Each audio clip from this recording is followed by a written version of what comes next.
At first, tighten the clamp of impact gun doll and then tighten the belt to impact's body.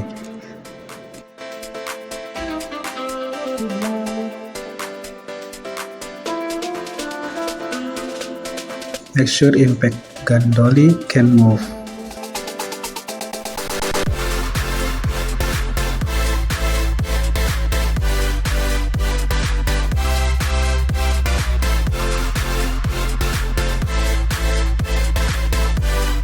And a release a bolt of track is more easier.